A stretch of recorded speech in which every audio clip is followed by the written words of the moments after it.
Students, आपल्या या video number 2.12मध्ये आपण यूज युअर ब्रेन पॉवर हा नेक्स्ट पॉईंट याच्यामध्ये पाहणार आहेत.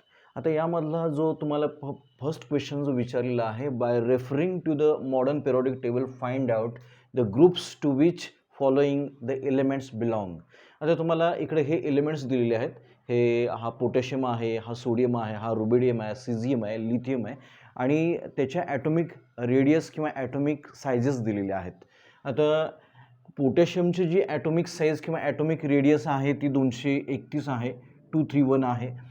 सोडियमची ॲटॉमिक साईज 186 आहे, रुबिडियमची 244 आहे, सिझियमची 262 आहे आणि लिथियमची 152 आहे.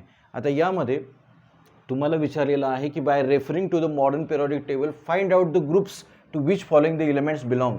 आता हे जे एलिमेंट्स आहेत, हे एलिमेंट्स कोणत्या ग्रुपशी संलग्न आहेत असं तुम्हाला विचारण्यात आलेलं आहे. तर याच्यामध्ये मी याचं ॲन्सर लिहिलेलं आहे. फर्स्ट ग्रुपमध्ये हे सगळे एलिमेंट्स तुम्हाला आढळतील आणि यामध्ये तुम्हाला एक गोष्ट निश्चित तुमच्या लक्षात येते की इकडं लिथियमच्या ॲटॉमिक साईजपेक्षा सिझियमची ॲटॉमिक साईज थोडी मोठी होत गेलेली आहे. त्यानंतर रुबिडियमची देखील मोठी झालेली आहे. त्यानंतर सोडियमची देखील लिथियमपेक्षा मोठी आहे. म्हणजे जसजसं आपण अप टू डाऊन येऊ त्या पद्धतीनं ह्या सगळ्या ॲटॉमिक सायझेस किंवा ॲटॉमिक रेडियस जी आहे त्या ॲटॉमिक रेडियस त्याच्या इन्क्रीज होताना आपल्याला दिसतात. म्हणून मी असे आन्सर लिहिताना असं दिलेलं आहे की all above elements belong to group first in the modern periodic table. आता जो सेकंड क्वेश्चन आहे, arrange the above elements vertically downwards in an increasing order of atomic radii. जसं तुम्हाला मागच्या प्रिव्हियस माझ्या व्हिडिओ लेक्चरमध्ये मी जसं बोललो तुम्हाला की इन्क्रीजिंग ऑर्डर आणि डिक्रीजिंग ऑर्डर आपल्याला पिरियडमध्ये त्याच्या डिक्रीजिंग ऑर्डरप्रमाणे काही एलिमेंट्स आपल्याला दिलेले होते आणि त्या एलिमेंट्सचे आपण ॲटॉमिक रेडियस डिक्रीजिंग ऑर्डर प्रमाणे लिहिलेले होते. तर आता याच्यामध्ये तुम्हाला ॲटॉमिक रेडियसच्या इन्क्रीजिंग ऑर्डरप्रमाणे म्हणजे त्याच्या वाढत्या क्रमानं हा जो ॲटॉमिक रेडियस ह्या एलिमेंट्स अबाव एलिमेंट्सचे हे तुम्हाला लिहायला सांगितलेले आहेत. तर आता इथं मी ते ऑलरेडी इकडे लिहून दाखवलेले आहेत. तर हा जो तुमचा हा ग्रुप फर्स्ट आहे, ह्या ग्रुप फर्स्टमध्ये म्हणजे हा ग्रुप फर्स्ट असेल तर या ग्रुप फर्स्टमध्ये जसं की तुम्हाला माहीतच आहे की इकडं हायड्रोजन आहे, तर इकडं त्याच्या खाली लिथियम आहे. म्हणजे हा आता ग्रुप फर्स्ट असेल तर इकडं हा जो आहे हायड्रोजन हा फर्स्ट पिरियडमध्ये आहे म्हणजे हॉरिझॉन्टल रोमध्ये. लिथियम जो आहे तो सेकंड हॉरिझॉन्टल रोमध्ये आहे म्हणजेच सेकंड पिरियडमध्ये आहे. थर्ड पिरियडमध्ये आपण सोडियम आहे आणि फर्स्ट ग्रुपमध्येच ह्या सर्व एलिमेंट्सचं लोकेशन आहे. फोर्थ पिरियडमध्ये आणि फर्स्ट ग्रुपमध्ये इकडं जसं मी सांगितलं की पोटॅशियम आहे. या एलिमेंट्सपैकी ही जी फर्स्ट आपली व्हर्टिकल कॉलम आहे, आपला जो फर्स्ट व्हर्टिकल कॉलम आहे त्या व्हर्टिकल कॉलमविषयी मी बोलतोय. तर इकडं जो 5वा पिरियड आहे त्या 5व्या पिरियडमध्ये इकडं रुबिडियमचं स्थान आहे आणि 6व्या पिरियडमध्ये आणि फर्स्ट ग्रुपमध्ये सिझियमचं स्थान आहे. त्याचमुळं मी इकडे हे elements arrange the above elements vertically downwards in an increasing order of atomic radii. आता इथं जर मी तुम्हाला उदाहरणच द्यायचं म्हटलं तर तुमच्या असं लक्षात येईल की इथं लिथियमची जी ॲटॉमिक रेडियाय आहे ती 152 आहे, 152 आहे. तर 152 जर ॲटॉमिक रेडियाय असेल लिथियमची तर लिथियमचं इथं जे ॲटॉमिक रेडियस तुम्हाला दिसणार आहे ते अशा पद्धतीनं दिसणार आहे. त्यानंतर सोडियमचं जर आपण ॲटॉमिक रेडियाय बघितली तर 186 आहे. तर यामध्ये सोडियमची ॲटॉमिक रेडियसचं मी थोडंसं फिगरच्या माध्यमातून तुम्हाला हे दर्शवतोय. तर अशा पद्धतीने तुम्हाला इकडे दिसेल. त्यानंतर पोटॅशियम आहे, पोटॅशियमची 231 आहे. तर 231 असेल तर ती थोडी तुम्हाला अशा पद्धतीने जाणवेल. आता इथे कमी जागा असल्यामुळे मी अशा पद्धतीने ह्या फिगर्स काढलेल्या आहेत. त्यानंतर रुबिडियम आहे, तर रुबिडियमची 244 आहे.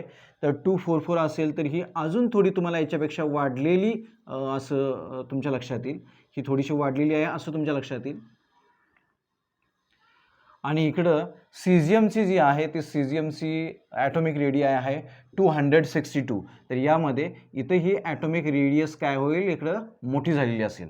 तर अशा पद्धतीनं म्हणजे तुम्ही ज्या पद्धतीनं तुम्ही ट्रॅव्हल करताय अप टू डाऊन, तर अप टू डाऊन ट्रॅव्हल करताना तुम्हाला एक गोष्ट निश्चित जाणवेल की atomic radius lithium to caesium ही आपल्याला इन्क्रीज होताना दिसते. Does this arrangement, question number 3 आहे, does this arrangement match with the pattern of the group first of the modern periodic table? Yes. आता इथं तुम्हाला विचारलं आहे की does this arrangement match with the pattern of the group first of the modern periodic table? तर हा जो pattern आहे तो पॅटर्न ग्रुप फर्स्टमधील म्हणजे मॉडर्न पिरियडिक टेबलच्या ग्रुप फर्स्टची साधर्म्य खातो का? तर निश्चितपणे त्याच्याशी त्याचं साधर्म्य आहे, म्हणून त्याला येस असं मी उत्तर लिहिलेलं आहे. आता क्वेश्चन 4 आहे, which of the above elements have the biggest and the smallest atom? आता स्मॉलेस्ट ॲटम आपण कशाला म्हणायला पाहिजे, तर ज्यावेळेला आपण पिरियडमध्ये बघितलेलं होतं, इथं पिरियडमध्ये आपण पाहिलेलं होतं, जसं की मी तुम्हाला पिरियडची देखील आठवण करून देतो. जसं की लिथियम आहे, बेरिलियम आहे, boron, carbon, nitrogen, oxygen, fluorine आणि निऑन होते. हे होते सेकंड पिरियडमध्ये. तर सेकंड पिरियडमध्ये ज्यावेळेला आपण डिक्रीजिंग ऑर्डरने ॲटॉमिक रेडियाय लावलेली होती त्यावेळेला, तर ती ॲटॉमिक रेडियाय आपल्याला कशी जाणवली की इकडं ॲटॉमिक रेडियाय जो आपण लिहिलेला होता तो आपल्याला लिथियम टू ऑक्सिजनपर्यंतचे एलिमेंट्स दिलेले होते. आपल्या बॅक व्हिडिओमध्ये आपण जे पाहिलं, तर लिथियम त्यावेळेला काय होता की बिगेस्ट ॲटम होता, पण ऑक्सिजन स्मॉलेस्ट ॲटम होता. का? तर ज्या वेळेला आपण LHS टू RHS ट्रॅव्हल करतोय त्यावेळेला पिरियडमध्ये आपल्याला ॲटॉमिक रेडियस ही डिक्रीज होताना दिसते आणि त्यामुळं इकडे ही डिक्रीज होत जाणार आहे. त्यामुळं हा लिथियम बिगेस्ट ॲटम ठरलेला होता आणि ऑक्सिजन स्मॉलेस्ट ॲटम ठरलेला होता. परंतु आता इथं काय व्हायला लागलेलं आहे की इथं आपण ज्या वेळेला ह्या ग्रुपमध्ये ज्या वेळेला आपण अप टू डाऊन येतोय त्यावेळेला मात्र आपल्याला एक गोष्ट जाणवते की इकडे लिथियम जो आहे तो स्मॉलेस्ट ॲटम आहे आणि सीझियम आहे तो बिगेस्ट ॲटम आहे. Why? Because its atomic radius is bigger than lithium. Okay, त्यामुळं लिथियमपेक्षा सीझियमची ॲटॉमिक रेडियस बिगरच आहे, मोठी आहे. त्यामुळे आपण सीझियमला काय म्हणू शकतो, caesium has the biggest atom as well as lithium has the smallest atom in first group. Okay, question number 5, what is the periodic trend observed in the variation of atomic radii down a group? When we travel up to down atomic radius will be decrease or increased. त्यामुळेच मी इकडं याचे answer लिहिताना असं लिहिलं आहे की while going down a group the atomic size goes on increasing. म्हणजे ॲटॉमिक साईज इकडं ज्या पद्धतीनं आपण अप टू डाऊन येतोय त्यावेळेला ॲटॉमिक साईज किंवा ॲटॉमिक रेडियस जी आहे ती ॲटॉमिक रेडियस तुम्हाला इकडं वाढलेली किंवा इन्क्रीज झालेली अशी आढळते. ओके, तर हे क्वेश्चन हे 5 क्वेश्चन जे आहेत ते 5 questions use your brain power नावाचा पॉईंट तुमच्या टेक्स्टबुक पेज नंबर 23वर आहे, त्यावरचे हे क्वेश्चन्स आहेत आणि त्याची सगळ्यांचे आन्सर्स मी याच्या पाठीमागच्या आपल्या व्हिडिओ लेक्चरमध्ये आपण हा सगळा भाग समजावून सांगितल्यामुळं, म्हणजे ॲटॉमिक रेडियस काय असतं, मग ते पिरियडमध्ये ती ॲटॉमिक रेडियस कशी डिक्रीज होत जाते, ग्रुपमध्ये म्हणजे व्हर्टिकल कॉलम्समध्ये अप टू डाऊन येताना ती कशी इन्क्रीज होत जाते, या सगळ्या गोष्टी आपण periodic trend as well as atomic size ह्या आपल्या मागच्या प्रिव्हियस लेक्चरच्या पॉईंटमध्ये बघितलेले आहेत. त्यामुळं परत त्याचं मी विश्लेषण काही दिलेलं नाही, परंतु ह्या संपूर्ण यूज युअर ब्रेन पॉवर हा पॉईंट आपण इकडं कव्हर केलेला आहे. आता जी पुढची कॉन्सेप्ट आहे ती कॉन्सेप्ट आहे metallic non metallic character. Textbook page number 26वर जो metallic and non metallic character आहे त्यामध्ये जी पहिली ॲक्टिव्हिटी तुम्हाला दिलेली आहे ती ॲक्टिव्हिटी आहे यूज युअर ब्रेन पॉवर. तर यूज युअर ब्रेन पॉवरमध्ये तुम्हाला look at the first question जो विचारलेला आहे तो look at the elements of the third period, classify them into metals and non metals असं विचारलेलं आहे. म्हणजे तुम्ही काय करायचं आहे की तुम्ही मॉडर्न पिरियडिक टेबलमध्ये गेल्यानंतर तुम्ही थर्ड पिरियडचे काय करायचे एलिमेंट्स घ्यायचे, थर्ड पिरियडचे एलिमेंट्स तुम्ही पाहायचे आणि त्या एलिमेंट्समध्ये तुम्ही क्लासिफिकेशन करायचं आहे. म्हणजे त्यामध्ये मेटल्स कोणते आहेत, नॉन मेटल्स कोणते आहेत आणि मेटॉलॉइड्स कोणते आहेत हे क्लासिफिकेशन तुम्ही त्यामध्ये करायचं. आता इथं ऑलरेडी हे क्लासिफिकेशन मी इकडे करून दिलेलं आहे, पण त्याच्या मागचं जे बेसिक आहे किंवा त्याच्या मागचं जे प्रिन्सिपल आहे ते मी पिरियडिक ट्रेंडमध्ये समजावून सांगितलेलं आहे की मेटल ऑलरेडी आपण कशाला बोलतो किंवा ॲक्च्युली आपण नॉन मेटल कशाला बोलतो आणि मेटॉलॉइड्सचं काय वैशिष्ट्य असतं की जेणेकरून त्याला आपण मेटॉलॉइड्स बोलतो. तर इकडं elements in the third period sodium आहे, मॅग्नेशियम आहे, ॲल्युमिनियम आहे, सिलिकॉन आहे, फॉस्फरस आहे, सल्फर आहे, क्लोरीन आहे आणि आर्गॉन आहे. ही कॉन्सेप्ट शिकवताना मी तुम्हाला एक बाब सांगितलेली होती की ज्यांच्या लास्ट ऑर्बिटमध्ये, ज्या एलिमेंट्सच्या लास्ट ऑर्बिटमध्ये त्याचे जे व्हॅलेन्स इलेक्ट्रॉन्स असतात, ते व्हॅलेन्स इलेक्ट्रॉन्स जर 1, 2, 3 असतील तर ते काय करतात की ते डोनर्स असतात, इलेक्ट्रॉन डोनर्स असतात. आणि ते इलेक्ट्रॉन डोनर्स असल्यामुळं ॲक्च्युली ते मेटल्स ठरतात. कारण ते काय होतात की ते कॅटायन होतात, बरोबर. म्हणजे पॉझिटिव्हली चार्ज्ड आयन बनतात ते, आणि ते मेटल्स असतात. आणि फॉस्फरस, सल्फर, क्लोरीन याला इथं मी नॉन मेटलच्या कॅटेगरीमध्ये बसवलेलं आहे, जे right of the modern periodic table आहेत, राईट साईडला आहेत मॉडर्न पिरियोडिक टेबलच्या. हे नॉन मेटल्स आहेत. बिकॉज हे नॉन मेटल्स का आहेत? कारण यांच्या लास्ट ऑर्बिटला जे व्हॅलेन्स इलेक्ट्रॉन्स आहेत ते 5, 6, 7 आहेत, आणि त्यामुळे हे इलेक्ट्रॉन ॲक्सेप्टर्स असतात. इलेक्ट्रॉन्स ॲक्सेप्टर्स असल्यामुळं हे नॉन मेटल्स आहेत. इलेक्ट्रॉन डोनर्स असल्यामुळं सोडियम, मॅग्नेशियम, ॲल्युमिनियम हे मेटल्स आहेत. म्हणून यांना मी metals left of the modern periodic table, modern periodic टेबलच्या लेफ्ट साईडला या एलिमेंट्सचं लोकेशन आहे. आता among the above elements silicon is a metalloid. Argon includes in inert gas element.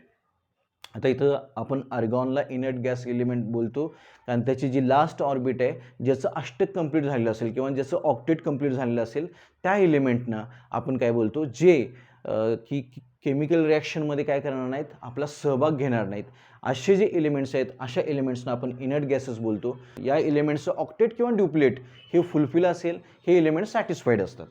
आता इथं ज्याला मी सिलिकॉन म्हटलेलं आहे, तर तुम्हाला मी हे सांगितलेलं होतं मला वाटतं 2.10 नंबरच्या व्हिडिओमध्ये मी सांगितलेलं आहे की ज्या एलिमेंटच्या आउटरमोस्ट ऑर्बिटमध्ये त्याचे जे व्हॅलेन्स इलेक्ट्रॉन्स असतात ते 4 असतील, तर तो काय करेल, एकतर आपले इलेक्ट्रॉन्स काय करेल, घेईल किंवा देईलसुद्धा. तर त्याच्यामध्ये आता सिलिकॉनच्या लास्ट ऑर्बिटमध्ये 4 इलेक्ट्रॉन्स असणार आहेत, आणि त्यामुळं तो मेटॅलॉइड ठरतो. तर त्याला मी among the above elements silicon is a metalloid असं लिहिलेलं आहे. आता त्याच्या नेक्स्ट क्वेश्चन जो आहे, तो नेक्स्ट क्वेश्चन आहे question number 2. On which side of the period are the metals left or right? आता on which side of the period are the metals left or right तुम्हाला विचारलं आहे की हे जे मेटल्स आहेत, ते मेटल्स तुम्ही नेमके त्या पिरियडमध्ये, आपण जर थर्ड पिरियडचा विचार केला, हा थर्ड पिरियड आहे, तर या थर्ड पिरियडमध्ये आपण जर विचार केला, जसं की इकडे मी तुम्हाला लिहायला लागलो आहे, हा थर्ड पिरियड आहे. इथं आहेच बघा, इथं सोडियम आहे, सोडियम नंतर इथं तुमचा मॅग्नेशियम येणार आहे, इथं ॲल्युमिनियम येणार आहे, इकडं पुढं सिलिकॉन येणार आहे. तर ह्या सोडियम, मॅग्नेशियम, ॲल्युमिनियम यांचं जे लोकेशन आहे, याचं जे लोकेशन आहे ते मॉडर्न पिरियोडिक टेबलच्या लेफ्ट साईडला आहे. माझ्या लेफ्ट साईडला आहे, ते लेफ्ट साईडला आहे. मेटॅलॉइड्स तुम्हाला जे असतील, मेटॅलॉइड जे तुम्हाला आढळतील, ते मेटॅलॉइड्स कुठे आढळणार आहेत? तुम्हाला मॉडर्न पिरियोडिक टेबलच्या मध्ये आढळणार आहेत. आणि नॉन मेटल्स जे आहेत, ते नॉन मेटल्स काय होणार आहेत? राईट साईडला तुम्हाला नॉन मेटल्स काय होणार आहेत? त्याच्यामध्ये आढळणार आहेत. तर म्हणून मी इकडे लिहिलेलं आहे की metals lie on the left side of the modern periodic table.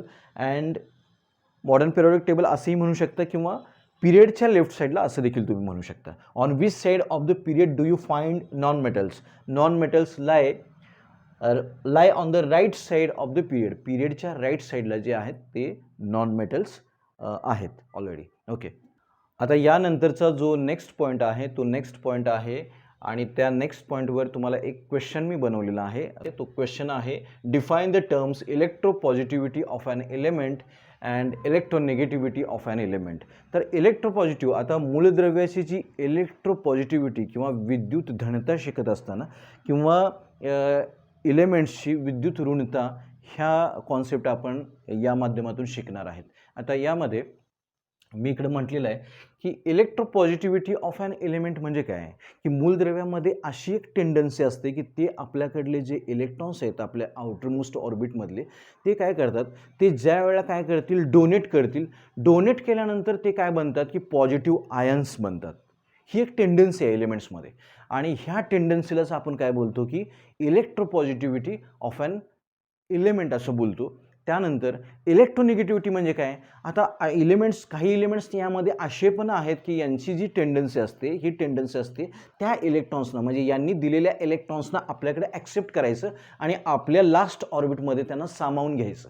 तर अशी ज्यांच्याकडे टेंडन्सी असेल ते काय बनतील, ते ॲनायन बनतील. म्हणजे काय की त्यांच्यावर निगेटिव्ह चार्ज येईल. निगेटिव्ह चार्ज आल्यानंतरच त्याला आपण काय बोलतो की ते इलेक्ट्रोनिगेटिव्ह आहेत असं बोलतो आणि ते ॲनायन बनतात.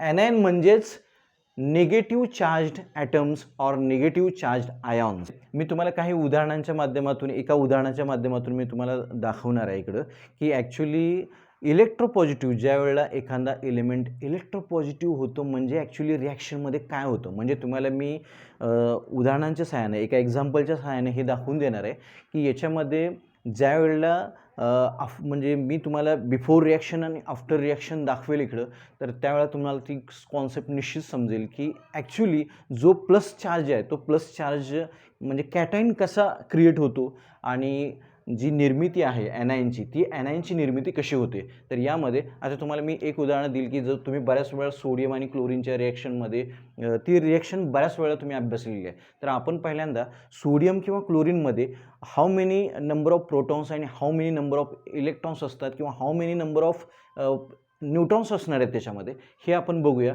म्हणजे तुम्हाला ही जी कॉन्सेप्ट आहे ही कॉन्सेप्ट समजावून घेणं खूप इझी जाईल. Electropositivity of an element and electronegativity of an element शिकत असताना आपल्याला एक उदाहरण घेणं खूपच महत्त्वाचं आहे. त्या उदाहरणाच्या सहाय्यानं आपण इलेक्ट्रोपॉझिटिव्हिटी मूलद्रव्याची नेमकी काय असते, म्हणजे विद्युत घनता काय असते आणि विद्युत ऋणता काय असते, हे म्हणजे इलेक्ट्रोनिगेटिव्हिटी हे आपल्याला खूपच चांगलं समजेल. आता यामध्ये हा जो सोडियम आहे आणि हा क्लोरीन आहे. आता क्लोरीनचा आणि सोडियमचा आपण याच्यामध्ये विचार करूया. तर हे सोडियमचं न्यूक्लियस आहे, हे क्लोरीनचं न्यूक्लियस आहे. आता ह्या सोडियमच्या न्यूक्लियसच्या भोवती ही फर्स्ट ऑर्बिट आहे, ही सेकंड ऑर्बिट आहे, ही थर्ड ऑर्बिट आहे. याच्यामध्ये ही फर्स्ट ऑर्बिट आहे, ही सेकंड ऑर्बिट आहे आणि ही थर्ड ऑर्बिट आहे. आता सोडियमचा जो ॲटॉमिक नंबर आहे तो ॲटॉमिक नंबर आहे 11 आणि क्लोरीनचा जो ॲटॉमिक नंबर आहे तो आहे 17. या ॲटॉमिक नंबरवरूनच आपण काय करतो की याचं इलेक्ट्रॉनिक कन्फिगरेशन इकडं मांडू शकते. जसं की इकडं सोडियमचं जे इलेक्ट्रॉनिक कन्फिगरेशन आहे ते इलेक्ट्रॉनिक कन्फिगरेशन आणि क्लोरीनचं इलेक्ट्रॉनिक कन्फिगरेशन.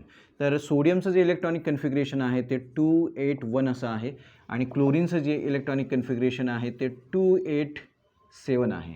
तर आता म्हणजेच याचा अर्थ असा झाला की हे फर्स्ट हे जे ह्या शेल्स आहेत KL आणि M आणि ह्या शेल्स आहेत KL आणि M, ह्या शेल्समध्ये हे इलेक्ट्रॉन्स काय होणार आहेत, इकडं बसणार आहेत. तर हे जी मॅक्झिमम कॅपॅसिटी आहे के शेलची ती 2 इलेक्ट्रॉन्सची आहे. तर हे 2 इलेक्ट्रॉन्स इकडे मी लिहिलेले आहेत. हे त्यानंतर सोडियमचे 8 इलेक्ट्रॉन्स सेकंड L शेलमध्ये सामावतील. तर इथं first, second, third electron, fourth electron, fifth electron, sixth electron, seventh electron, eighth electron, हे 8 इलेक्ट्रॉन्स इकडं आणि लास्ट ऑर्बिटला त्याच्या हा 1 इलेक्ट्रॉन राहील. आता इकडं क्लोरीनची इलेक्ट्रॉनिक कन्फिगरेशन मांडत असताना फर्स्ट ऑर्बिटमध्ये 2 इलेक्ट्रॉन्स, सेकंड ऑर्बिटमध्ये पुन्हा 8 इलेक्ट्रॉन्स असतील इकडे,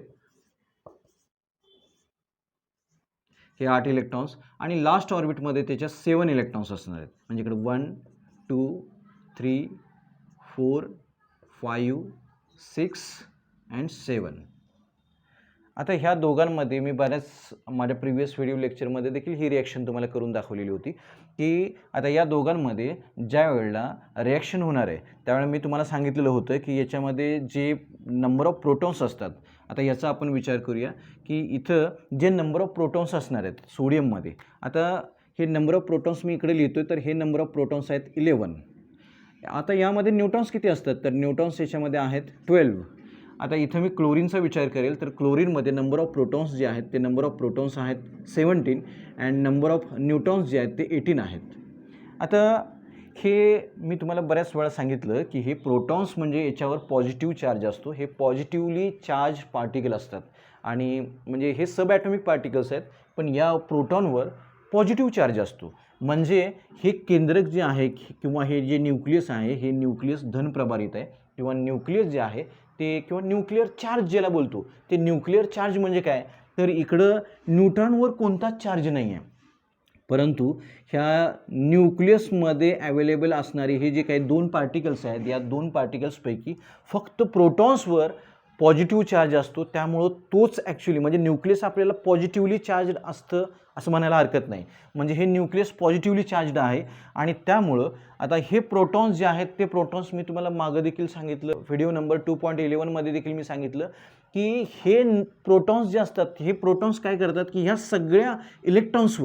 सगळ्या इलेक्ट्रॉन्सवर समप्रमाणात एक आपलं फोर्स ऑफ अट्रॅक्शन क्रिएट करत असतात आणि त्या फोर्स ऑफ अट्रॅक्शन क्रिएट झाल्यामुळं यांच्यावर हे प्रोटॉन्सनी ह्या सगळ्या इलेक्ट्रॉन्सना आत खेचून धरलेलं असतं आणि त्यामुळंच त्याचाच संबंध ॲटॉमिक रेडियसशी आहे. आणि ॲटॉमिक रेडियस जी काही कमी जास्त होते म्हणजे जसं म्हणजे तुम्ही एक गोष्ट लक्षात घ्या, न्यूक्लियसच्या जेवढे जवळ हे इलेक्ट्रॉन्स असतील म्हणजे निगेटिव्हली चार्ज पार्टिकल असतील तेवढे हे प्रोटॉनने ते आपल्याकडे काय केलेले असतील त्यांना खेचून धरलेलं असेल आणि त्यामुळं त्याच्यामध्ये एक फोर्स ऑफ अट्रॅक्शन असल्यामुळं म्हणजे जसं की तुम्हाला एक मॅग्नेटचं उदाहरण देईल मी, तुम्ही मॅग्नेटिझम शिकलेले आहेत तर मॅग्नेटमध्ये आता हा मॅग्नेट आहे, हा पूर्ण एक मॅग्नेट आहे आणि याच्यामध्ये इकडं हा एन ध्रुव आहे, हा यस ध्रुव आहे, एन पोल आहे यस पोल आहे. आता तुम्हाला माहीत आहे की लाईक पोल्स जे असतात ते एक दुसऱ्याला रिपेल करतात आणि जे अनलाईक पोल्स असतात अट्रॅक्ट टू इच अदर. म्हणजे जे अनलाईक पोल्स आहेत आता हा यन आहे आणि हा यस आहे तर ह्या दोघांमध्ये अट्रॅक्शन असेल, बट जर समजा हे यन असेल आणि हे यन असेल तर ह्या दोघांमध्ये काय होईल रिपल्शन होईल. म्हणजे मला तुम्हाला हे सांगायचं आहे ज्या पद्धतीनं मॅग्नेटमध्ये हा नॉर्थ पोल असेल हा साऊथ पोल असेल तर दोघांमध्ये अट्रॅक्शन होईल, तसंच सेम अट्रॅक्शन ह्या प्रोटॉन आणि इलेक्ट्रॉनमध्ये असणार आहे आणि यामुळं ह्या दोघांमध्ये एक अट्रॅक्शन असल्यामुळं ॲक्च्युली आपण म्हणतो देखील की तुम्ही बऱ्याच वेळा तुम्ही 8वीमध्ये ज्यावेळा इनसाइड द ॲटम शिकला त्यावेळा तुम्हाला एक कॉन्सेप्ट होती ॲटम इज इलेक्ट्रिकली न्यूट्रल असं म्हणत होतो आपण. म्हणजे जेवढे प्रोटॉन्स असतील तेवढे ज्या वेळेला इलेक्ट्रॉन्स असतील त्यावेळेला त्याच्यामध्ये ऑलरेडी रिॲक्शन्स होणार नाही, ते न्यूट्रल असतो, तो उदासीन असतो. तर हा उदासीन असतो म्हणजे त्यावर कोणताच ॲक्च्युली आपण ह्या क्लोरीनचा किंवा सोडियमचा आत्ता विचार केला तर या दोघांवर कोणताही चार्ज नाही आहे, हे चार्जलेस आहेत, हे न्यूट्रल आहेत, कोणताच चार्ज नाही. पण त्याच्यामध्ये ज्या वेळेला रिॲक्शन होईल तर रिॲक्शन झाल्यानंतर मात्र काय होईल की इथं आता मी तुम्हाला पहिल्यांदा ही गोष्ट सांगितली की नंबर ऑफ प्रोटॉन्स याच्यामध्ये 11 आहेत आणि नंबर ऑफ इलेक्ट्रॉन्स जे आहेत ते नंबर ऑफ इलेक्ट्रॉन्स किती आहेत म्हणजे नंबर ऑफ प्रोटॉन्स हे यामध्ये म्हणजे अधिक वाले ज्याला बोलतो हे 11 आहेत आणि नंबर ऑफ इलेक्ट्रॉन्स हे किती आहेत म्हणजे वजावाले ज्याला बोलतो आपण, हे वजावाले किती आहेत, हे वजावाले देखील 11च आहेत. आणि याचंच इलेक्ट्रॉनिक कन्फिगरेशन आपण इकडं आपला जो रूल आहे त्यानुसार म्हणजे आपलं जे इलेक्ट्रॉनिक कन्फिगरेशनचं जे बेसिक शेड्यूल आहे त्या बेसिक शेड्यूलनुसार इकडं मांडलेलं आहे. ज्या वेळेला ह्या दोघांमधला जो डिफरन्स येईल तो डिफरन्स किती येईल तर हा असेल 0, म्हणजेच हा न्यूट्रल आहे. आता इकडे देखील ज्या वेळेला हे नंबर ऑफ प्रोटॉन्स क्लोरीनचे जे नंबर ऑफ प्रोटॉन्स आहेत ते नंबर ऑफ प्रोटॉन्स किती आहेत, इथं क्लोरीनचे जे नंबर ऑफ प्रोटॉन्स आहेत हे नंबर ऑफ प्रोटॉन्स आहेत 17 आणि इथं नंबर ऑफ इलेक्ट्रॉन्स जे आहेत ते नंबर ऑफ इलेक्ट्रॉन्स किती आहेत 17 आहेत. म्हणजे यावर कोणता चार्ज आहे नंबर ऑफ प्रोटॉन्सवर प्लस साईन आहे याच्यावर आणि यावर मायनस साईन आहे. आता यामध्ये या दोघातला डिफरन्स देखील काय येईल, या दोघातला डिफरन्स देखील 0 येईल. म्हणजे आता या दोघांमध्ये हे बिफोर रिॲक्शन असं स्ट्रक्चर आहे याचं, बिफोर रिॲक्शन अशा पद्धतीनं आहे. म्हणजे हा देखील काय आहे इकडं हा न्यूट्रल आहे आणि हा देखील इकडं न्यूट्रल आहे, हा न्यूट्रल आहे, हा ॲटम देखील न्यूट्रल आहे. आता या दोघांमध्ये आता ही जी कंडिशन आहे ही कंडिशन आहे बिफोर रिॲक्शन कंडिशन आहे. आता या दोघांमध्ये कोणतीही रिॲक्शन ज्यावेळेला झाली नसते त्यावेळेला ही बिफोर रिॲक्शन कंडिशन असते. आता यामध्ये काय होणार आहे की ज्या वेळेला या दोघांमध्ये रिॲक्शन होईल त्यावेळेला ॲक्च्युली काय होतं हे मी तुम्हाला सांगणार आहे. म्हणजे इथं मी काय करणार आहे, इथं आफ्टर रिॲक्शन कंडिशन तुम्हाला सांगणार आहे मी काय होणार आहे. तर आफ्टर रिॲक्शन म्हणजे इथं आता तुम्हाला मी याच्या अगोदर देखील सांगितलं की याला देखील आपलं ऑक्टेट कंप्लीट करून घ्यायचं आहे आणि याला देखील आपलं ऑक्टेट कंप्लीट करून घ्यायचं आहे. तर यासाठी हा जो लास्ट ऑर्बिटमधला जो एक इलेक्ट्रॉन आहे तो सोडियम काय करेल, इकडे डोनेट करेल. म्हणजेच हा लास्ट ऑर्बिटमधील इलेक्ट्रॉन ज्या वेळेला इकडं डोनेट होईल आणि तो इकडं ॲक्सेप्ट केला जाईल त्यावेळेला इकडच्या इलेक्ट्रॉन्सची जी संख्या असेल ती इलेक्ट्रॉनची संख्या किती असेल. आता मी आफ्टर रिॲक्शन घेतोय. आता आफ्टर रिॲक्शन जी कंडिशन होणार आहे नंबर ऑफ प्रोटॉन्सची आणि नंबर ऑफ इलेक्ट्रॉन्सची, त्यावरून ते तुम्हाला सहज समजेल. जसं की इथं after reaction number of protons, after reaction number of protons आणि after reaction number of electrons. आता इथं देखील हे क्लोरीनच्या बाबतीत आणि इकडं हे सोडियमच्या बाबतीत. आता इथं सोडियमच्या बाबतीत after reaction number of protons किती आहेत, तर नंबर ऑफ प्रोटॉन्स जे आहेत ते नंबर ऑफ प्रोटॉन्स किती आहेत, इथं आपण पाहतोय इकडे नंबर ऑफ प्रोटॉन्स जे आहेत ते 11 आहेत. इथे देखील number of protons after reaction प्रोटॉन्समध्ये कोणताही चेंज झालेला नाही आहे त्यामुळे इथं नंबर ऑफ प्रोटॉन्स आहेत 17. आणि इथं नंबर ऑफ इलेक्ट्रॉन्स मात्र नंबर ऑफ इलेक्ट्रॉन्समध्ये मात्र चेंजेस झालेले आहेत. जसं की इथं आपण पाहिलेलं होतं की इथला एक इलेक्ट्रॉन हा एक इलेक्ट्रॉन लास्ट ऑर्बिटमधला इकडे डोनेट झालेला आहे आणि इकडे एक्स्ट्रा ॲक्सेप्ट झाला ना, म्हणजे 287 हे जे इलेक्ट्रॉनिक कन्फिग्रेशन होतं हे electronic configuration after reaction change झालं. ते आफ्टर रिॲक्शन कसं झालं, आफ्टर रिॲक्शन हे झालं 288 असं झालेलं आहे. आफ्टर रिॲक्शन हे असं झालेलं आहे आणि सोडियमचं जे इलेक्ट्रॉनिक कन्फिग्रेशन आहे ते आफ्टर रिॲक्शन कसं झालेलं आहे 28 असं झालेलं आहे. तर याच्यामध्ये आता हे इलेक्ट्रॉनिक कन्फिग्रेशन चेंज झालं याचाच अर्थ काय झाला की इथला जो एक इलेक्ट्रॉन होता तो एक इलेक्ट्रॉन इकडं वाढला. तर इथे इलेक्ट्रॉन्स किती राहिले मग, आता इथे इलेक्ट्रॉन्स किती राहिले तर आपण पाहिलं की इकडे 10च इलेक्ट्रॉन इकडे राहिलेले आहेत, 10 इलेक्ट्रॉन इकडे राहिलेले आहेत. आणि इकडे किती इलेक्ट्रॉन झालेले आहेत, इकडे हे जे इलेक्ट्रॉन्स आहेत ते हे इलेक्ट्रॉन्स इकडं ह्या नंबर ऑफ इलेक्ट्रॉन्समध्ये एक इलेक्ट्रॉन इकडं वाढलेलं आहे. म्हणजे इकडे एक इलेक्ट्रॉन वाढल्यामुळे इकडे टोटल नंबर ऑफ इलेक्ट्रॉन्स जे आहेत ते 18 झालेले आहेत. आणि यामुळं आता हे न्यूट्रल न राहता आता याच्यामध्ये काय झालं, हे न्यूट्रल न जाता हा काय झाला, आता या दोघांचा तुम्ही डिफरन्स जर घ्याल तर या दोघांचा डिफरन्स काय येईल, तर या दोघांचा डिफरन्स येतो. आता बघा तुम्ही याच्यामध्ये कोणाची मेजॉरिटी झालेली आहे, ग्रेटर नंबर साईननी ज्यावेळेला तुम्ही हा प्लस साईन देत आहे म्हणजे ह्या दोघांमध्ये ज्यावेळेला आपण याचा डिफरन्स मेजर करू त्यावेळेला आपल्याला पहिल्यांदा प्लस साईन द्यायला हवं, कारण ग्रेटर नंबर साईननी ह्या दोघांमध्ये जी मोठी संख्या असेल त्याचं चिन्ह आपण पहिल्यांदा देतो आणि या दोघातला डिफरन्स 1 आहे. आता इथे देखील ज्या वेळेला आफ्टर रिॲक्शन आपण काय करतोय की इकडं नंबर ऑफ प्रोटॉन्स जे आहेत ते हे 17च राहिलेले आहेत पण नंबर ऑफ इलेक्ट्रॉन्समध्ये एकाने वाढ झालेली आहे. मग आता या दोघांचा डिफरन्स जर आपल्याला काढायचा असेल तर यामध्ये ग्रेटर नंबर साईननी कुणाचं चिन्ह येईल, तर हे नंबर ऑफ इलेक्ट्रॉन्स म्हणजे इकडं हे मायनस साईन आपल्याला द्यायला पाहिजे आणि या दोघातला डिफरन्स द्यायला पाहिजे. म्हणजेच काय, आता मात्र मी तुम्हाला सुरुवातीला सांगितलं की सोडियम आणि क्लोरीन ज्यावेळेला इंडिव्हिज्युअल एक ॲटम असतात त्यावेळेला त्यांच्यावर कोणताही चार्ज नसतो, बट ज्यावेळेला त्या दोघांमध्ये रिॲक्शन होईल, रिॲक्शन झाल्यानंतर हा जो प्लस साईन आहे हा प्लस साईन सोडियमवर येतो आणि हा जो मायनस साईन आहे तो मायनस साईन हा क्लोरीनवर जाणार आहे. म्हणजेच इथं तुम्हाला एक गोष्ट आढळते की नंबर ऑफ प्रोटॉन्समध्ये कुठलेही चेंजेस झाले नाहीत, बट नंबर ऑफ इलेक्ट्रॉन्समध्ये हे चेंजेस झाल्यामुळं म्हणजे इथं number of electrons after reaction 10च राहिले आणि इथं नंबर ऑफ इलेक्ट्रॉन्स एकनी वाढलेलं आहे. तर याच्यामध्ये या दोघातला डिफरन्स जो आला तो -1 आला आणि या दोघातला डिफरन्स जो आला तो इथं +1 आला. या संपूर्ण रिॲक्शनमध्ये सोडियम जो आहे त्याच्यावर प्लस साईन गेले ना, तर प्लस साईन गेल्यामुळं तो इलेक्ट्रो पॉझिटिव्ह झाला आणि याच्यावर मायनस साईन गेल्यामुळं जो क्लोरीन आहे तो ॲक्च्युली इलेक्ट्रोनिगेटिव्ह झाला.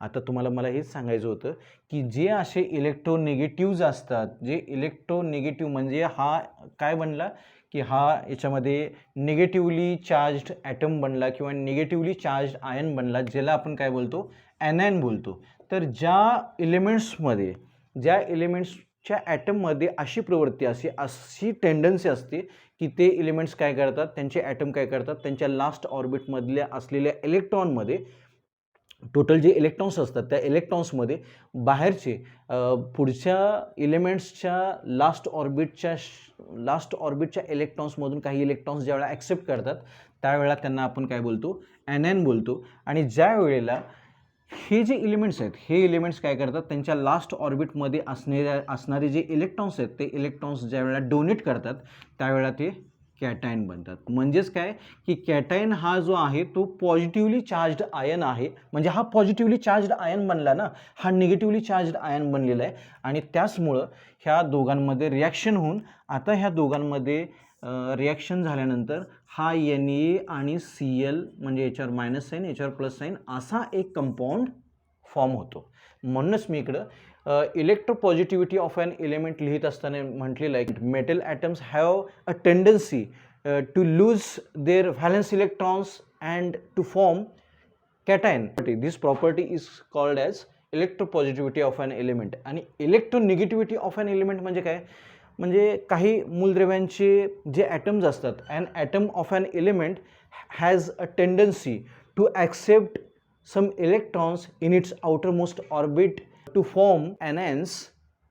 This property is called electronegativity of an element. आता हा संपूर्ण भाग जो मी तुम्हाला इकडं टीच केला तो तुम्हाला निश्चितपणे चांगला समजला असेल तर निश्चितपणे तुम्ही हा संपूर्ण जो व्हिडिओ आहे तो तुमच्या मित्रांना देखील शेअर करू शकता, सबस्क्राईब करू शकता आणि तुम्ही त्यातला जो बेल आयकॉन आहे तो निश्चित प्रेस करा, जेणेकरून माझे नवीन येणारे व्हिडिओ जे आहेत ते तुम्हाला भेटतील आणि तुम्ही खूप चांगला अभ्यास करू शकाल. Thank you very much.